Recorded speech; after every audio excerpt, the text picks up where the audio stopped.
মধ্যপ্রাচ্যের ভূ রাজনীতিতে এখন রং পরিবর্তনের হাওয়া। ইরানের বিরুদ্ধে মাঠে নামছে একের পর এক নতুন খেলোয়াড়। কেন বলছি? সাম্প্রতিক একাধিক প্রতিবেদনে এই অঞ্চলে নতুন এক বাস্তবতার ইঙ্গিত দিচ্ছে। দর্শক, কি সেই ইঙ্গিত? চলুন একটু নজর দেয়া যাক। প্রথমে খবর আসে, সংযুক্ত আরব আমিরাত গোপনে ইরানের ভেতরে হামলা চালিয়েছে।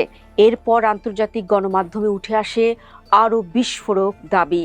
সৌদি আরব নাকি একইভাবে ইরানের ভূখণ্ডে গোপনে বিমান হামলা চালিয়েছিল। যদি এসব তথ্য পুরোপুরি সত্য হয়, তাহলে এটি হবে বহু দশকের শত্রুতার ইতিহাসে এক ঐতিহাসিক মোড়। কারণ এতদিন সৌদি ইরান প্রতিদ্বন্দ্বিতা মূলত প্রক্সি যুদ্ধ, গোয়েন্দা লড়াই ও আঞ্চলিক প্রভাব বিস্তারের মধ্যেই সীমাবদ্ধ ছিল।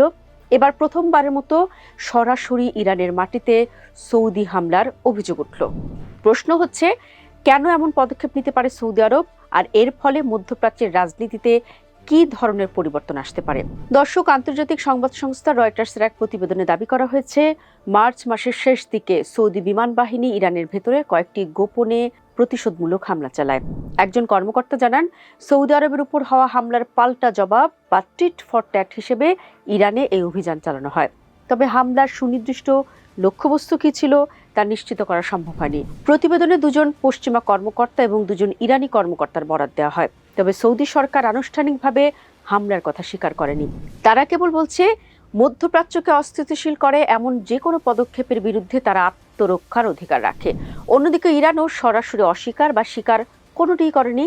এ নীরবতাই বিশ্লেষকদের কাছে সবচেয়ে গুরুত্বপূর্ণ সংকেত, কারণ মধ্যপ্রাচ্যে অনেক সময় নীরব স্বীকৃতি সবচেয়ে বড় বার্তা।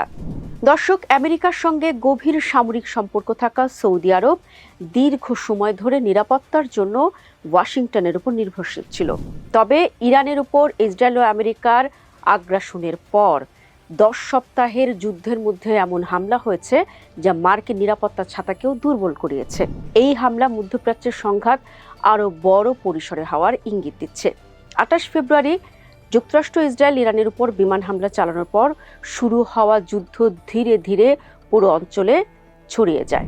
এরপর থেকে ইরান উপসাগরীয় সহযোগিতা পরিষদ জিসিসির 6টি দেশে ক্ষেপণাস্ত্র ড্রোন হামলা চালিয়েছে বলে অভিযোগ রয়েছে। শুধু মার্কিন ঘাঁটি নয়, বেসামরিক স্থাপনা, বিমানবন্দর ও তেল অবকাঠামোকেও লক্ষ্যবস্তু করা হয়েছে। পাশাপাশি হরমুজ প্রণালী বন্ধ করে দেওয়ায় বৈশ্বিক বাণিজ্যও ব্যাহত হয়েছে। এর আগে সংযুক্ত আরব আমিরাতও ইরানের মাটিতে সামরিক হামলা চালিয়েছে বলে ওয়াল স্ট্রিট জার্নাল জানিয়েছে। এতে স্পষ্ট হচ্ছে, ইরানের হামলায় ক্ষতিগ্রস্ত উপসাগরীয় রাজতন্ত্রগুলো পাল্টা জবাব দেওয়া শুরু করেছে। এসব ঘটনা সামনে আসায় বোঝা যাচ্ছে, উপসাগরীয় আরব রাষ্ট্রগুলো হয়তো আগের মতো কেবল প্রতিরক্ষামূলক অবস্থানে নেই, বরং তারা এখন ডিটারেন্স বা প্রতিরোধমূলক আক্রমণের নীতিতে যাচ্ছে। অর্থাৎ ইরান হামলা করলে শুধু প্রতিরক্ষা নয়, সরাসরি পাল্টা আঘাতও আসবে। এটি মধ্যপ্রাচ্যের শক্তির ভারসাম্যে বড় পরিবর্তনের ইঙ্গিত। তবে সৌদি আরব ও আমিরাতের অবস্থানে পার্থক্য রয়েছে। আমিরাত তুলনামূলক কড়া অবস্থান নিয়েছে এবং ইরানের উপর চাপ বাড়াতে চেয়েছে। অন্যদিকে সৌদি আরব পরিস্থিতি আরও উত্তপ্ত হওয়া ঠেকাতে চেয়েছে এবং রিয়াদে নিযুক্ত ইরানি রাষ্ট্রদূতের মাধ্যমে তেহরানের সঙ্গে যোগাযোগ বজায় রেখেছে। সৌদি পররাষ্ট্র মন্ত্রণালয়ের কর্মকর্তা বলেন, সৌদি আরব সবসময় উত্তেজনা কমানো, সংযম বজায় রাখা এবং আঞ্চলিক স্থিতিশীলতা নিশ্চিত করার পক্ষে। ইরানি ও পশ্চিমা কর্মকর্তাদের দাবি, সৌদি আরব হামলার বিষয়টি ইরানকে জানায়। এরপর দুই দেশের মধ্যে ব্যাপক কূটনৈতিক যোগাযোগ হয় এবং সৌদি আরব আরও পাল্টা হামলার হুঁশিয়ারি দেয়। এরপর উত্তেজনা কমানোর বিষয়ে উভয় পক্ষের মধ্যে একটি সমঝোতা তৈরি হয়।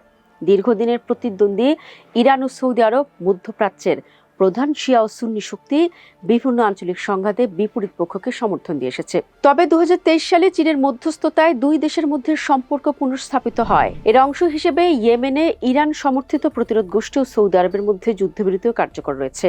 লোহিত সাগর দিয়ে জাহাজ চলাচল স্বাভাবিক থাকায় সৌদি আরব যুদ্ধের মধ্যেও তেল রফতানি চালিয়ে যেতে পেরেছে। ফলে উপসাগরীয় অন্য অনেক দেশের তুলনায় তারা তুলনামূলকভাবে কম ক্ষতির মুখে পড়েছে। দর্শক, এখানে একটি বিষয় উল্লেখ করতে চাই, অর্থাৎ ইরান এবং সৌদি আরবের মধ্যে পাল্টা হামলার ঘটনা ঘটলেও যেমনটি বোঝা যাচ্ছে, দুই দেশই পরস্পরের হামলার বিষয়ে অবগত ছিল। তারপরেও মোটা দাগে বলা যায়, এই ঘটনায় বড় কিন্তু রয়েছে। সেটি হলো, একদিকে হামলা, পাল্টা হামলা চলছে, অন্যদিকে কূটনৈতিক যোগাযোগ অব্যাহত। সৌদি আরব প্রকাশ্যে এখনো বলছে তারা যুদ্ধ চায় না, কারণ সৌদি আরব জানে পূর্ণাঙ্গ যুদ্ধ শুরু হলে সবচেয়ে বেশি ক্ষতিগ্রস্ত হবে উপসাগরীয় অর্থনীতি। তেলের বাজার, শিপিং রুট, বিনিয়োগ সবকিছু হুমকির মুখে পড়বে। তাই আপাতত মনে হচ্ছে সৌদি আরব ও আমিরাত সীমিত প্রতিশোধ কৌশল নিচ্ছে, যাতে ইরানকে বার্তা দেওয়া যায় কিন্তু পূর্ণাঙ্গ যুদ্ধ না বাধে। এই ঘটনাগুলো একটি বিষয় স্পষ্ট করছে, মধ্যপ্রাচ্যের রাজনীতি দ্রুত বদলে যাচ্ছে। একসময় সৌদি আরব ইরান কেবল প্রক্সি যুদ্ধ করত, এখন সেই সংঘাত সরাসরি সামরিক পর্যায়ে পৌঁছানোর ইঙ্গিত দেখা যাচ্ছে। একই সঙ্গে দেখা যাচ্ছে নতুন ধরনের জোট রাজনীতি। ইরান বিরোধী অবস্থানে সৌদি আরব, আমিরাত ও পশ্চিমা শক্তিগুলোর মধ্যে সমন্বয় বাড়ছে। অন্যদিকে ইরানও তার আঞ্চলিক মিত্রদের সক্রিয় করছে। ফলে মধ্যপ্রাচ্য এখন এমন এক পর্যায়ে দাঁড়িয়ে যেখানে ছোট একটি গোপন হামলাও বড় আঞ্চলিক যুদ্ধে রূপ নিতে পারে। আর তাই সৌদি আরবের কথিত এই গোপন হামলা কেবল একটি সামরিক ঘটনা নয়, এটি মধ্যপ্রাচ্যের ভবিষ্যৎ ক্ষমতার লড়াইয়েরও বড় ইঙ্গিত।